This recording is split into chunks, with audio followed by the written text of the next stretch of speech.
Sebuah tindakan yang sangat di luar batas kemanusiaan meracuni anak-anak demi memperkaya diri sendiri. Bagaimanakah sepak terjang pembuat vaksin palsu ini bisa terdeteksi selama 13 tahun terakhir? Sudah hadir di studio Selamat Pagi Indonesia Direktur Tindak Pidana Ekonomi dan Khusus Barreskrim Polri Brigjen Polisi Agung Setia dan Direktur Pengawasan Produksi Produk Terapeutik BPOM Togi Junis Hutajulu.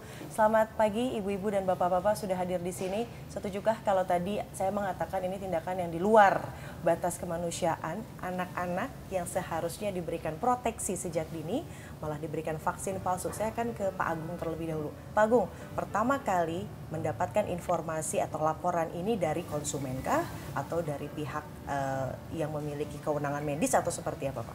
Ya, kita mengungkap dari proses penyelidikan. Jadi sepenuhnya ini adalah hasil dari investigasi kita. Tidak ada pihak yang melaporkan ke pihak kami, tapi kita melakukan pendalaman dan kita memfokuskan untuk masalah vaksin. Latar belakangnya untuk mendalami pada saat itu apa Pak? Karena triggernya itu apa? Ya, kita mendapat informasi awalnya di lapangan bahwa ada distribusi vaksin.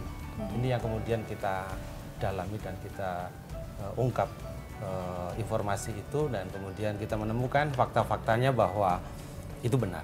Setelah mendapatkan dan juga mendapatkan fakta bahwa itu benar, apakah ada laporan dari masyarakat yang katakanlah seorang ibu yang berobat atau bervaksin di rumah sakit tertentu mengeluhkan sesuatu, bayinya sakit dan lain-lain Pak? Sampai hari ini kita belum, namun kita terus mendalami. Sampai tadi malam kita lakukan masih upaya pengembangan dari kemarin kita ke Subang, tadi malam kita ke Jakarta Timur dan kita akan terus buru para pelaku pembuat vaksin palsu. Pertama kali ditemukan ini di daerah Bekasi, betul Pak, dikonfirmasi? Iya. Di daerah Bekasi. Lalu setelah pengembangan penyelidikan ternyata vaksin palsu itu sudah beredar kemana saja Pak? Iya, faktanya yang kita temukan sekarang ada di Jawa Barat, di Subang, kemudian ada di Banten, Tangerang, kemudian di Bekasi, demikian juga di Jakarta Timur, Jakarta Barat. Banyak ternyata ya, sudah hampir menyeluruh. Tapi Pak, ini sindikatnya kami memiliki informasi dari tahun 2003 begitu. It's been 13 tahun begitu kan. 13 tahun penyelidikan yang Anda lakukan ini sudah dilakukan berapa tahun terakhir? Iya, 3 bulan terakhir ini kita melakukan pendalaman. 3 bulan terakhir ini ada pelajaran tanda kutip yang bisa diambil dalam perjalanan kasus sindikat 13 tahun Pak? Ya, ternyata mereka semua berhubungan dan satu dengan lain. Ada rantai yang kita bisa ungkap. Rantainya mulai dari bagaimana mereka mengumpulkan botol-botol bekas vaksin itu di rumah sakit. Itu ada di Jakarta, ada di Jogja, dan di tempat lain dia kumpulkan dan kemudian dia mulai berimprovisasi untuk memasukkan cairan infus dan bahan kimia lainnya. Kemudian dia membeli alat untuk mengepres karena itu harus dengan tutup yang rapat seperti aslinya dan kemudian dia harus memberikan label, dia harus membuat berhubungan dengan percetakan untuk membuatkan label, membuatkan kardusnya, packingnya yang seperti aslinya dan seperti itu. Artinya itu semua kita bisa ungkap dan akhirnya kita mengetahui bahwa jaringan ini ada setidaknya 4 jaringan yang kita 4 jaringan terkait vaksin palsu. Ya. Sampai hari ini sudah berapa orang Pak yang ditetapkan sebagai tersangka? 12 orang kita tahan. 12 orang Kita ditahan. Yang lain kita dalami lagi karena perlu untuk pengembangan. Berarti pengembangan ada sekali kemungkinan untuk bahwa vaksin ini juga beredar bahkan ke seluruh Indonesia. Ibu Togi, speechless saya mendengarnya, saya juga sebagai orang tua jadi cukup concern begitu. Cuman yang paling penasaran adalah apa sebetulnya isi dari vaksin palsu dan seberapa bahaya efek terhadap bayi bila diberikan kepada bayi untuk vaksin palsu, Bu Togi? Jadi kalau ditanyakan seberapa bahaya, sebenarnya kan tujuan imunisasi untuk memberikan kekebalan. Khususnya karena ini yang ditemukan vaksin-vaksin palsu ini adalah untuk imunisasi wajib bagi para balita, sehingga nanti efek kekebalan yang diharapkan itu tidak diperoleh. Sehingga bayi itu rentan terhadap penyakit-penyakit tersebut. Dan yang kedua juga malah nanti bisa memberikan efek samping. Efek sampingnya apa Bu Togi? Ya, efek sampingnya tergantung karena pembuat bahan bakunya, material yang dimasukkan ke dalam produk itu memang tidak memenuhi standar kualitas. Oke, sampai saat ini yang sudah diidentifikasi bahan apa yang berada di dalam, yang terkandung dalam vaksin palsu yang sekarang ini beredar? Kita belum mengkonfirmasi di laboratorium, tapi yang memang kita duga itu adalah karena berdasarkan laporan dibuat dari antara lain dari cairan infus. Ya. Dan kemudian juga diberikan antibiotik gentamisin. Ya, ini dia, Anda bisa saksikan di layar kaca pemirsa informasi yang masuk ke redaksi kami mengenai bahan pembuatan vaksin bayi palsu yang seharusnya diberikan untuk memberikan imunitas, ini malah ada terkandung antibiotik. Ya, betul. Itu bahaya juga karena bisa memberikan efek resistensi kepada bayi dari usia awal manusia hidup gitu ya. Kan kita juga penuh dengan ancaman bahwa obat-obat apabila kita terinfeksi penyakit tertentu tidak bisa diobati karena manusia atau orang tersebut atau pasien tersebut sudah menggunakan antibiotik yang seharusnya tidak diberikan. Oke, pengawasannya seperti apa sekarang setelah terungkap, lalu juga yang paling penting mungkin pemirsa bertanya seperti apa untuk membedakan mana yang asli, mana yang palsu, apakah konsumen juga diberikan hak untuk memperlihatkan terlebih dahulu produk, karena selama ini selalu kita sudah terima jadi ini vaksinnya cuma dilihat disegel sudah mungkin ada expired dan lain-lain, dan juga yang paling penting kalau misalnya bayinya sudah diberikan vaksin palsu, apa yang harus orang tua lakukan, pemirsa akan kami bahas selepas jeda berikut. Tetaplah bersama kami di Selamat Pagi Indonesia. Kembali di Selamat Pagi Indonesia, pemirsa, bagi Anda yang baru bergabung, kami sedang memperbincangkan mengenai bahaya vaksin palsu yang beredar saat ini di Indonesia. Sudah hadir di studio Selamat Pagi Indonesia ada Pak Agung Setia dan juga Ibu Togi. Kembali ke Pak Agung. Pak Agung, tadi Anda mengatakan bahwa modusnya ini ada oknum yang mengumpulkan bekas-bekas bungkus dari vaksin. Ya. Seharusnya regulasi untuk sampah medis juga kan diberlakukan oleh rumah sakit, apalagi dengan standar medis tertentu. Berarti ada konsekuensi hukum juga bila ditemukan di rumah sakit, Pak Agung? Kita akan dalami hal itu dan kita memang sudah menemukan indikasi tentang bagaimana ada oknum yang secara mungkin di rumah sakit menjadi ilegal ya, mereka mengumpulkan botol-botol bekas vaksin itu. Ada kemungkinan keterlibatan orang dalam dari rumah sakit, Pak Agung? Ya, terkait dengan botol bekas ini kita akan dalami. Masih didalami lagi kita akan pastikan nanti seperti apa. Rumah sakit yang beredar ini tadi tentang vaksin palsu ini, sejauh ini data yang Anda dapatkan di kota mana saja, Pak? Ada di Bekasi, di Jogja, kemudian di Jakarta. Bekasi, di Jogja, dan juga di Jakarta. Rumah sakit besar, Pak Agung? Speechless. Oke, rumah sakit yang ada di Bekasi dengan domisili Bekasi, Jakarta, dan juga Yogyakarta.